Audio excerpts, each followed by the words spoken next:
Hi guys! So, do you guys know this man? Okay, he is a Malaysian artist Muhammad Fahmi Reza bin Muhammad Zarin, also known as Fahmi Reza. He is a well-known graphic designer and activist who often uses art as a medium to express dissatisfaction with the government. During his early 20s, Fahmi started creating political art through designing posters and pamphlets for the organization, including MLD, International Malaysia, and Suara. Besides that, Fahmi frequently conducts workshops and democracy classes to educate the public about their rights within the political system. So, if you guys want to know more about Fahmi Reza cases, you must watch this video until the end. Let's go.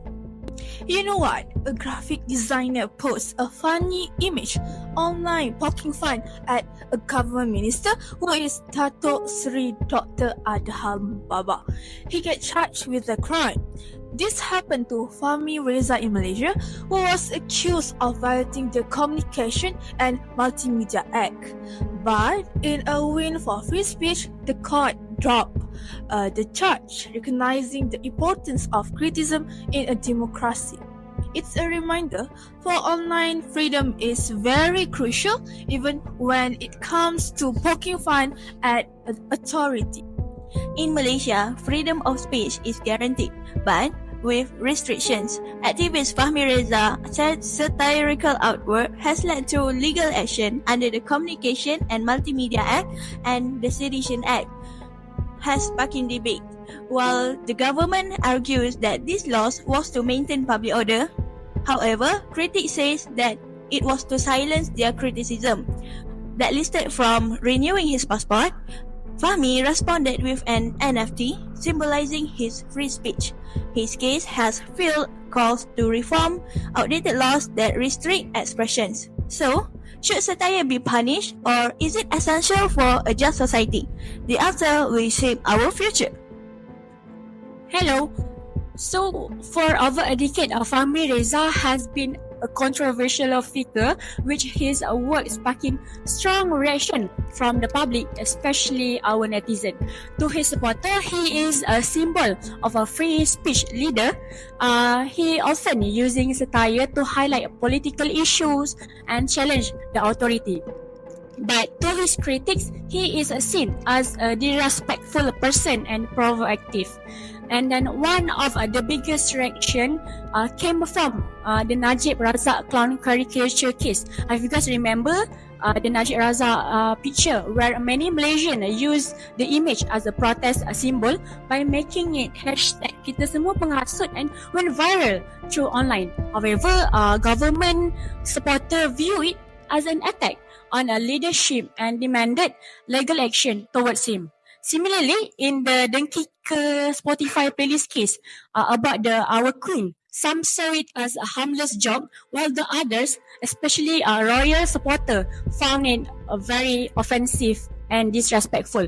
About his latest case about the Musa Aman caricature in Sabah has once again divided public opinion. Many Sabahan supported it, linking it to the past corruption about the Musa Aman, while the others, including Musa Aman allies, condemn it as defamatory and harmful.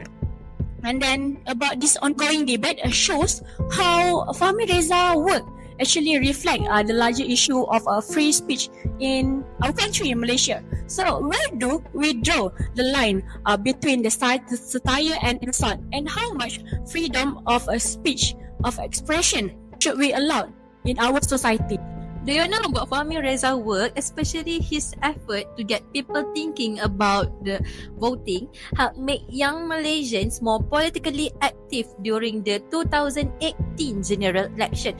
He used satire and humor as a way to push for political change, which ended up inspiring other artists like Zulkifli Anwar Haq, known as Zunar, who is a cartoonist. So, Zunar also played a big role in breaking the fear that kept people from speaking out against the government. So both Fahmi and Zunar used satire to call out corruption in Najib Razak's administration. So Fahmi with his clownish depiction of Najib, and Zunar with his political cartoon. So their work become powerful protest symbols, help break the culture of fear, and encourage young people to stand up to those in power. So this momentum contribute to the history of the defeat of Najib's Barisan Nasional Coalition.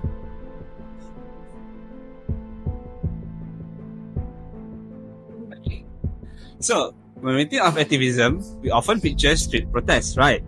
But Fahmi Reza has proven that activism can be creative, digital, and something young people can truly relate to. Remember the Kicker Spotify playlist that Al stated before?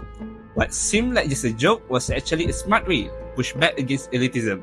With just one move, Fahmi got thousands of young Malaysians talking, showing that digital activism is a powerful tool. And it's not just about politics. Fahmi has inspired a new wave of Malaysian artists to use media as a form of protest. Now, we are seeing more young people using digital art, music, and films to voice out against injustice. This influence goes beyond elections. Youth-led movements tackling press freedom, environmental issues, and government accountability are passing traction. A great example? Parliament Digital, where young Malaysians took democracy online, proving that they are ready to challenge the status quo. Despite arrests and legal threats, Fahmi never backs down. He's shown us that activism is not just about protests on the streets. It can happen anywhere, especially in the digital space. So, how will you use your voice?